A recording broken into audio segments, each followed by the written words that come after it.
the last quarterly meeting, the CSU-ALS organization from the United States had contacted VCSQI about being part of their pilot project or study group to institute this in the state of Virginia. And when Chris sent out the email, it's like, hey, we already do that. So Eddie wanted to know if we would just come and kind of present to you and just show you how we stumbled into it, how we ended up doing, and kind of what we've done. And I guess based off that, then it's kind of up to you all as a group. Is it something that the state wants to take on? Is it something VCSQI wants to try?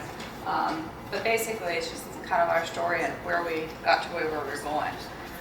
So just to give you the background, first of all, just because you don't know our facility and how we function, how we made it work for us, we are a 48-bed ICU, and it is split up into pods, so they are different sections.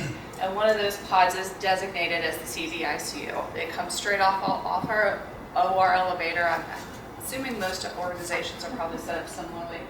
16 beds. We do have a charge nurse over 1 unit or 2 units, depending on how the day's going.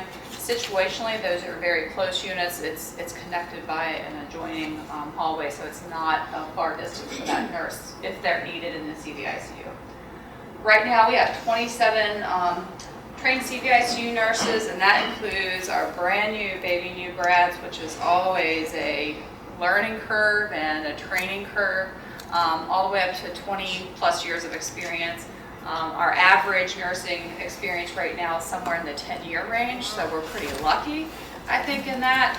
We've got a lot to pull from. We do have something a little different, I think, and that is our point person. The point person is a nurse that is designated across all 4 ICUs, and that has been part of what does help us in this reentry protocol and our drills, is that they are always that free set of hands that if we call them, they can coordinate with the OR, they can coordinate with the blood bank, they can coordinate everything for us and pull. We do have a respiratory therapist in every single unit. Each unit has a secretary, and each unit has a CNA. So as a whole, that's how we're set up to run. Our surgical team is 3 cardiovascular surgeons, a thoracic surgeon, and we do have 7 mid-level providers. Not all are there on any given day. They do rotate through on a different rotating schedule, but they've been with us for a while. We're fairly familiar. We also have an intensivist group. There are 10 intensivists. During the daytime, there is a single intensivist on the floor in every single unit. So in the 4 units, we always have 4 ICU doctors on hand, plus sometimes an additional 1 here and there and everywhere providing. 5 mid-levels, usually at least 1 or 2 are on any given day with that. The tele-EICU is something that we started in January of this year. It's through a company called AICU. That's been very different for us. They are available to us 24/7. They have a physician and a nurse. It's been nice for the new grads because we have that backup nurse who, if our charge or our experience isn't available, that nurse is constantly watching our monitors, watching our pressures, watching our labs, and they can chime into the room. There's a special TV screen installed in the room. We've got cameras in the room, and they're chiming in and keeping track of our hearts, even if we're not in that room. Our ICU doctors go down to 1 physician at night for the 4 units, but they always maintain control of the open heart patients for the full first 24 hours post-op. After that, the EICU can chime in. If anything happens, though, our ICU doctors are there. Are they pulmonary critical care? You know, is there we have a variety. Okay. We have MDs, we have DOs, we have pulmonary medicine docs. We do have a CV surgeon who went back as an intensivist and is with us now. So it's a mix. Sometimes they're anesthesia people? no anesthesiologists. We do have a CV trained anesthesiologist in the OR with our team, but they're not in the You unit. said 5 mid-levels, so is there like 1 mid-level that's covering all 4 units at the mid-level, or I prefer advanced practice level? They typically have 1 or 2. We utilize them a lot for our bedside procedures even. So if we have line placements, admissions, Sure. getting the initial orders in. So they're kind of our hotspot people. They are a little bit of everywhere, putting in the orders while the physician's going to see the next admission or that kind of thing. They don't have as much hands-on time with the open hearts as the intensivist. The intensivist is very much hands-on with our hearts. Thank you. Okay, so for anyone who wasn't here, just as a review of what CALS is, it is Cardiac Surgical Unit Advanced Life Support. It's basically ACLS with a twist. It started in Europe back in 2003. They have accepted that as their official protocol. Their Resuscitation Council has accepted it, and then it has slowly migrated its way into the United States. In February of this year, STS published it as their standard of care, what they felt should be the standard of care in the ICU. When it came out, we were already up and running with the CALS in our facility. The primary focus is resternotomy of the chest within 5 minutes of the arrest time if you've not been able to successfully resuscitate by other means. So I know they had pulled other data at the last meeting or kind of sent out data saying, here's your arrest rates. The question that I had to go back to that is, are those the arrest rates that ended up with a resternotomy, or were they arrest rates, just straight arrest rates? Because not every arrest post-op is going to end up with a resternotomy. I'm not sure what that. So how did we end up on this? In April of last year, we actually had a critical incident, and what came out of that is that we were not ready. We did have an open heart cart. We had a plan of how that should go down, but the problem with that cart and that plan is that about 4 of us experienced nurses knew what was in that cart, had been hands-on in an open real life experience and knew what to do with it. The nurses were very uncomfortable. They had no confidence in what was in those carts. We had gone over a lot of change. We had a new nursing director. We had some new surgeons come aboard. We had new mid-levels. And it was just a very uncomfortable experience. So we took that on as a project, saying, okay, it's time for us to do something about that. And in the process of looking at strictly cart formations, we stumbled on this CALS training that was available in Baltimore. So it was like the next week, and we immediately got on board with who wants to go and how can we get it.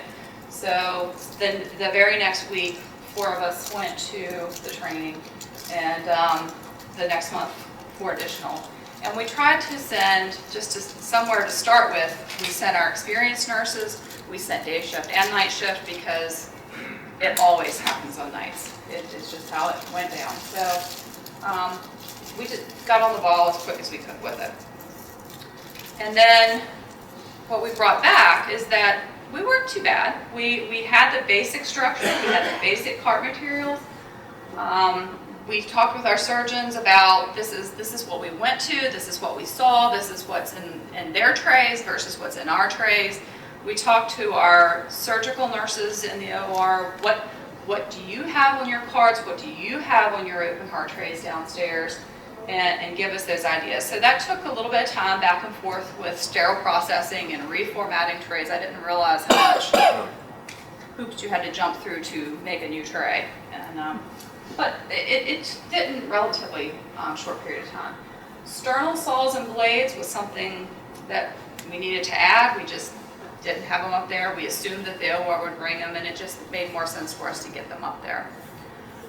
A month later, we were able to get a mannequin, and what the mannequin for the CALS protocol is a specialized mannequin. It's made for chest reentry. They're very expensive, and to be quite honest, we just needed to get this done. We needed to get in there. Our foundation had luckily just bought us 3 new CPR mannequins to use for ACLS training, and the educator said, well, you can have one. Feel free to do what you want to it. I'm like, are you really sure that you want me to do what I want? Because I will, and then you'll see. We'll show you what we did. But basically what came out of that is it didn't have to be that specific mannequin. It just had to be useful for the process that we had. And by September, a few months later, we were up and running and we had our classes. Now our class that we conduct, the first round of classes was mandatory for all nursing. We concentrated just on the nursing staff. So charge nurses, the point people, the bedside nurses, everybody had to go. It was a full-on hemodynamic cardiovascular surgery review. The nuts and bolts all the way through to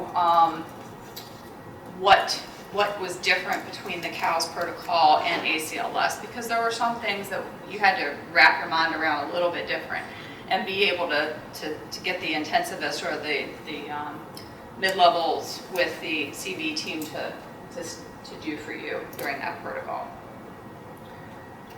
How are we different? So only our CV surgeons will open the chest. The CSUALS algorithm actually calls for whoever is there to open that chest in that 5-minute protocol. We don't have residents, fellows, interns. We don't have that extra staff.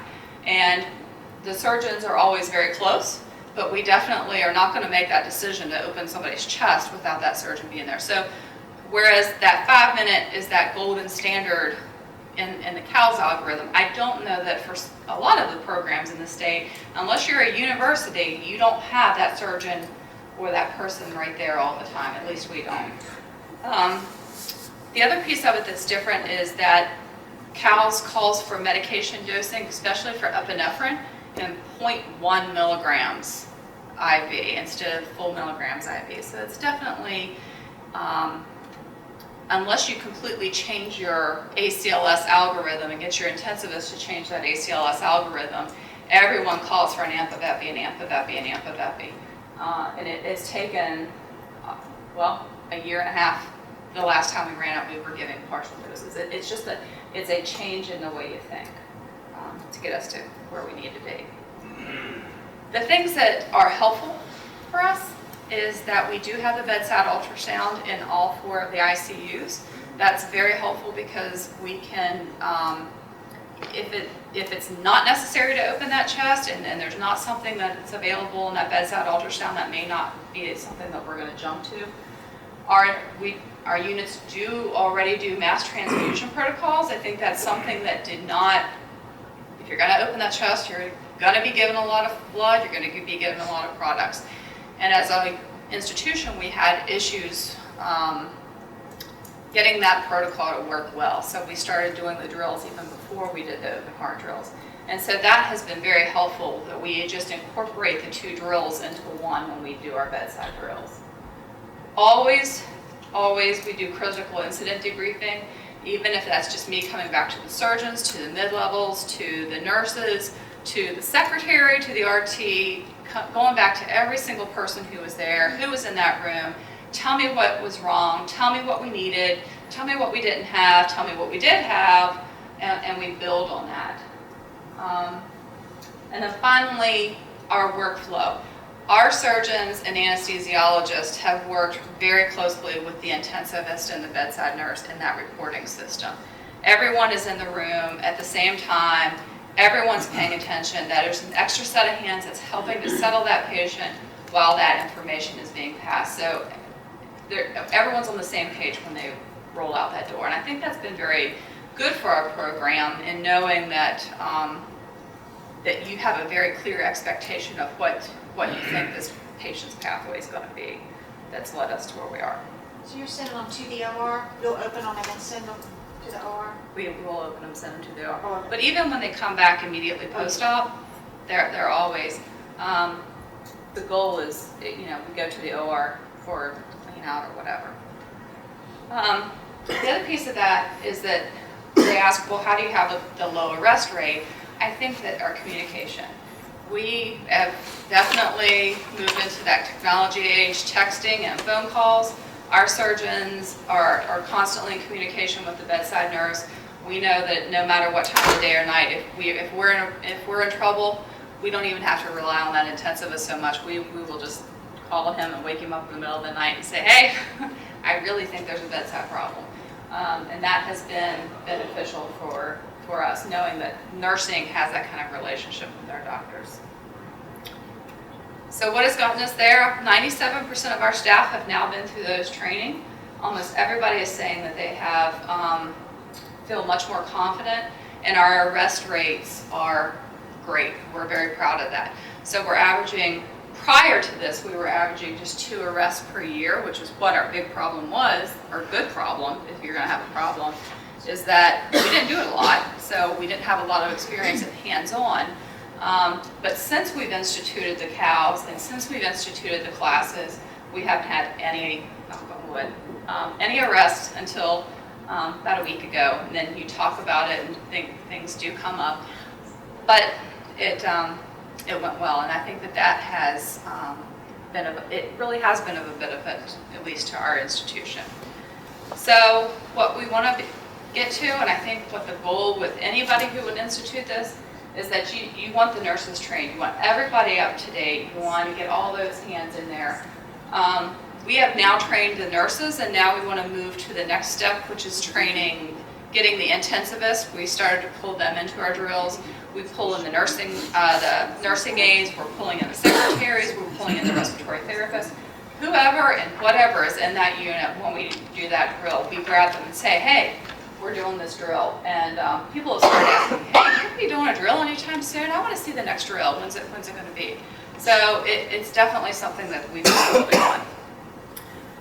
We will be doing mandatories every 6 months that you'll need to come and at least do one of these drills to keep those practice levels up. This bi-monthly pop quiz is just to keep you familiar with the cabinets and what's in the drawers, and it'll be the hands-on question of Dr. Kofsky wants pop-offs, show me where they're at and get them. Dr. Ramlawi wants some Takasil, get it out, where, bring it to the room, that kind of thing. And we have found that definitely our cart and the things that we're doing is always in flux. Every time you do a drill, every time you have a real life experience, you grow from that. You change, you learn that there's something that you can tweak. And I think that's why you needed that continuing education. That you can't just be a once and done, now you know how to do it. It had to be do it and do it and do it, because you're not going to be ready when the real thing happens. So for show and tell, the cart, it was really a cart that we already had. I think that's the big thing. The big thing for me, and to looking at anyone who wants to think about doing it, or you don't have the capital budget, you can't buy the cart, you can't buy the mannequin. Well, I think you have to prove that you need that, or prove that you have that need with any program. And for us, we had a cart. We just didn't know what we needed to do with the cart. So it is laid out in the order in which you will need to use the items. Now that we know what we have, we can upgrade that cart. And you don't want a cart that's so big that you get everything put in it, because then you end up with too much stuff. So we've tried to limit it, and that's what the CALS protocol calls for. They do have, as they told you during the last meeting, there is a role assignment. Every person in our drill assumes a role, and it is not, if I'm the nurse, I'm going to get a nursing role. If Dr. Kofsky's there, he's going to get the surgeon role. If the respiratory therapist is there, that's the role you get. You grab a card out of the bag as you enter the room for the drill, and that's the role that you assume. The reason for that being, you don't know, and you have to be able to anticipate what the other person is going to do. You have to be able to anticipate what the surgeon is going to need, and you have to be able to respect the person who is working beside you and what they are doing too. You're not just alone in that room, and that, I think, makes it very helpful. These are on the outside of our cart, just because in the heat of the moment and everything goes down, there's always that moment of, oh my God, what am I supposed to do? When in doubt, if someone's telling you, hey, you're gonna do the meds, here's the things that you need to do. To the intensivist, you're our room, our coordinator, here's what I need you to do, and here's what I need you to focus on. And that does help keep everybody on track. We have found, as we've done the drills, that we take nothing for granted. You open this cart, and especially you've got those new nurses or the new team, and they're like, okay, you got to get sterile. Well, you know, after a while, you assume that everybody should know how to get sterile, get your gloves. We didn't think about the fact that they would not understand the order to do things. So now everything is numbered. We've put the numbers on them. Do it in this order. Lay things out. As far as instruments, we are not OR nurses. None of us have been trained. So everybody would open every sterile instrument. You would have everything like on top of the patient, on the bed, and nobody would be guarding the sterility of those utensils and those instruments. And our OR team would come up and she would be like, who did this and why are you touching that stuff? So we've worked with the OR on learning the names of the instruments, learning how to set up those sterile fields, knowing which one of these things you need to pull out, not necessarily pulling everything else out. Knowing that if you open lap sponges, you need to count those lap sponges before you put them onto their field. Knowing to count the instruments. If you need warm saline, you can't just hand the surgeons cold saline to irrigate the chest. You have to warm it up. And how to warm it up. Our language is completely different in the ICUs compared to the language in the OR. We learned that when the surgeon asked for pop-offs, and nobody had any clue what pop-offs were. So we've tried to work with the team to name things in the drawer to what they're going to ask for. Just for example. Even down to the sterile instruments, if when we do the drills or when we're going to have a patient who is particularly unstable or might be sick, we do ask the nurses, okay, get those cards out and look. These lay on top of the card. Familiarize yourself with the name of the instrument. Here's what they're called. Here's where they're at. Here's what they look like, just so that you know what you're going for when you do get into those.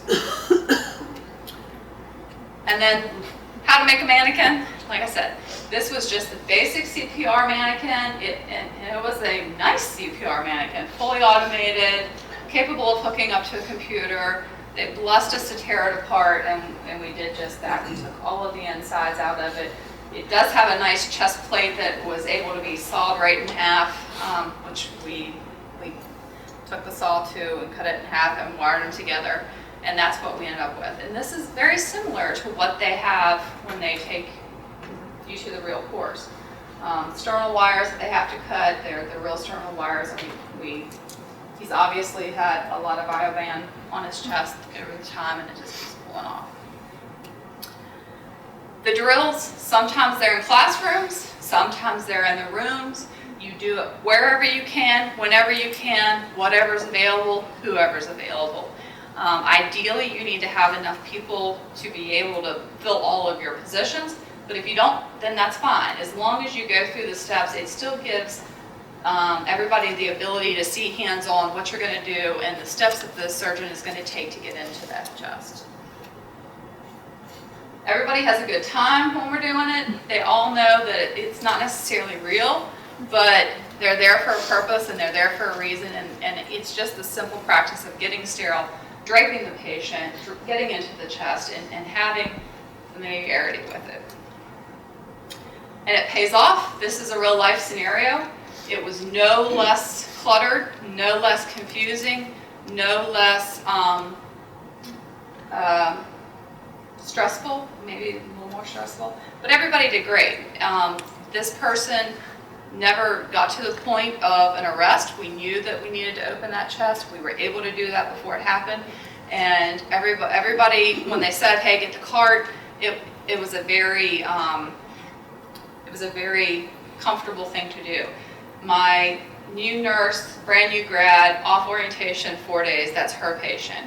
And you know, she comes out of the room, looks like she's going to throw up afterwards, and says, oh my God, I don't know how you did that, but I want to keep doing this because that went really well. So I think we've done something right for the new grad to come out and say, hey, I like that. That was good, instead of that's it, I quit. So I do think that for an organization, it does lead you in the right direction. It gives you the hands-on experience that you need. I think that it doesn't have to be a big program. This CALS actual programs are only in a few centers, like 6 to 8 centers, I think, throughout the entire United States, and there's only a few on the East Coast. And it is a feat to get set up to do those things. But it does, it has paid off, I think, at least for us and for our nursing staff, and hopefully we just continue to go with it. So that's kind of the basics of where we were. Anyone have questions? Are you doing the, oh, sorry. That's okay. Who teaches your classes? Did you guys do a train the trainer class, or how did you? Essentially, so a group of 8 of us went to do the initial course at Baltimore. It was not a train the trainer course, it was just basic. Basically. Right. I teach the classes.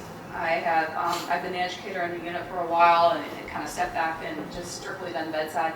So I teach the hemodynamic classes, and then when it comes time to do those drills, some other people from that original 8 group are there, whether it's just 1 or 2 of us or whoever's handy that has been to that drill, so that we'll always have a consistent group.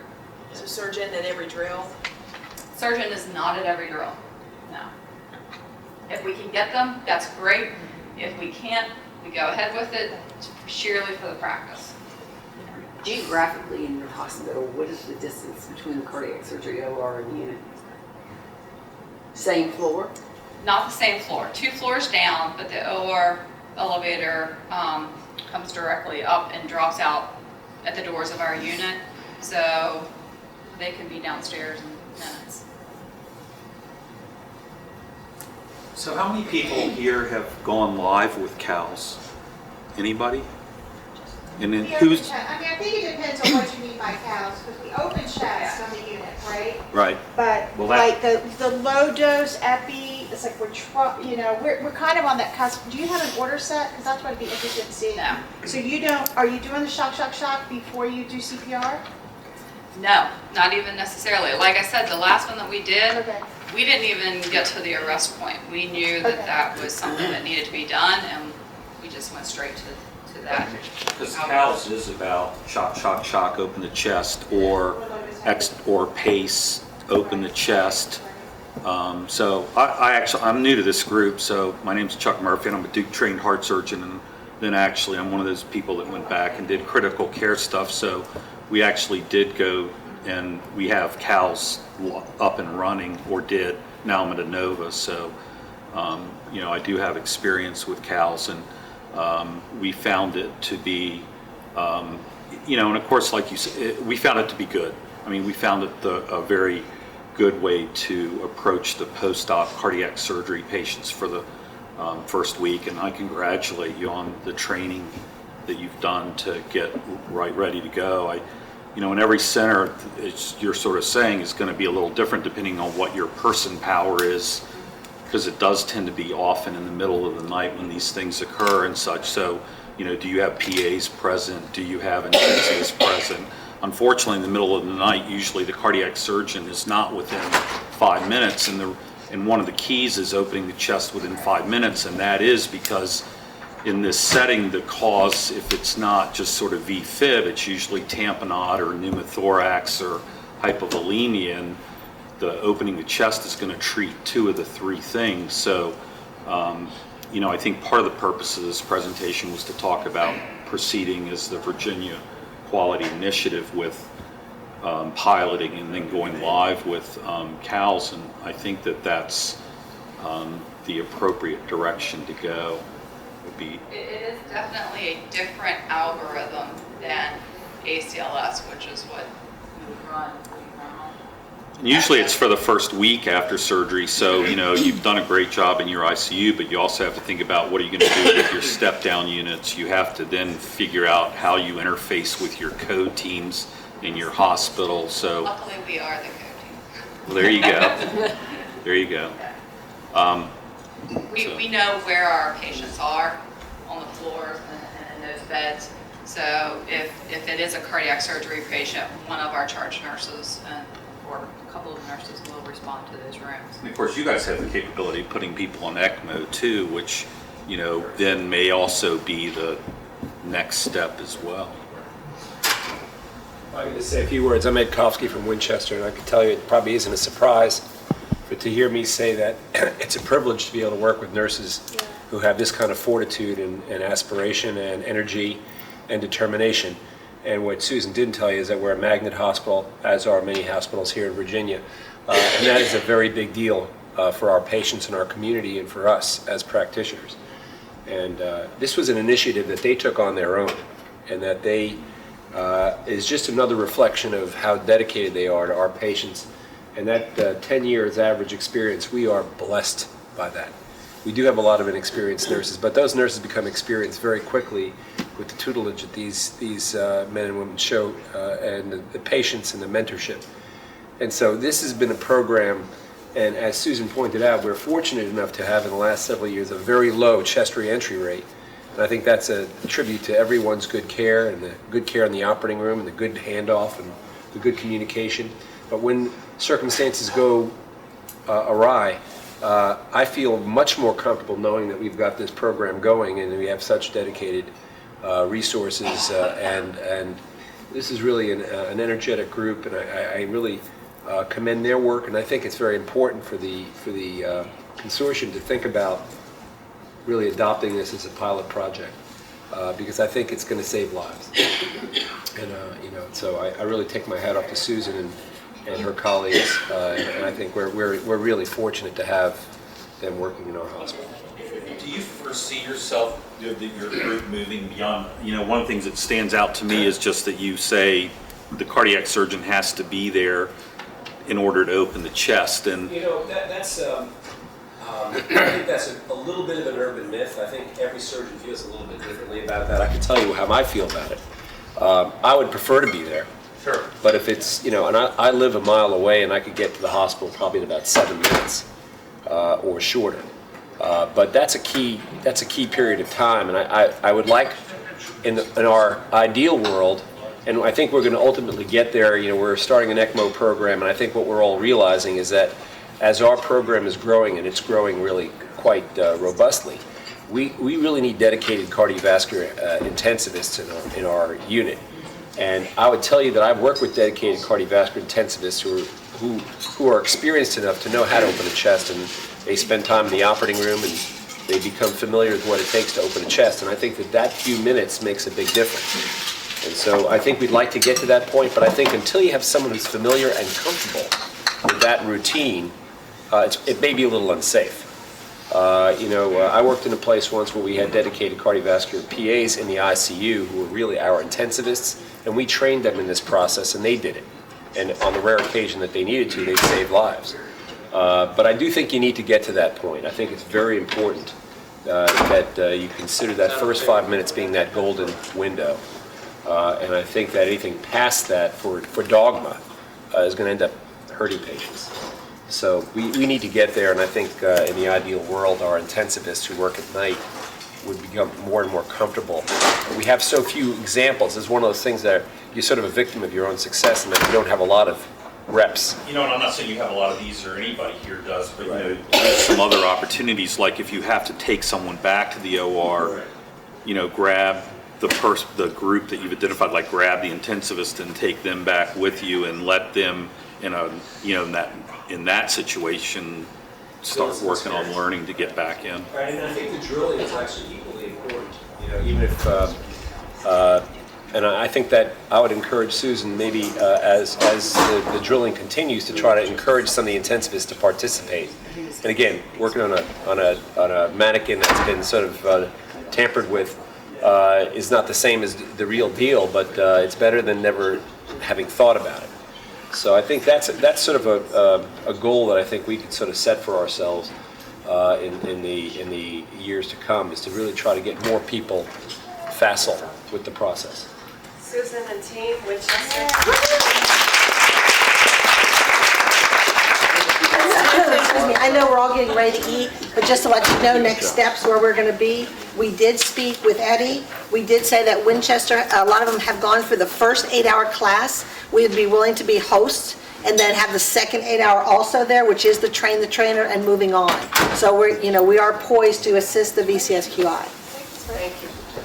I think dinner is served out in the hallway, as our two Nicely done. board members are showing us.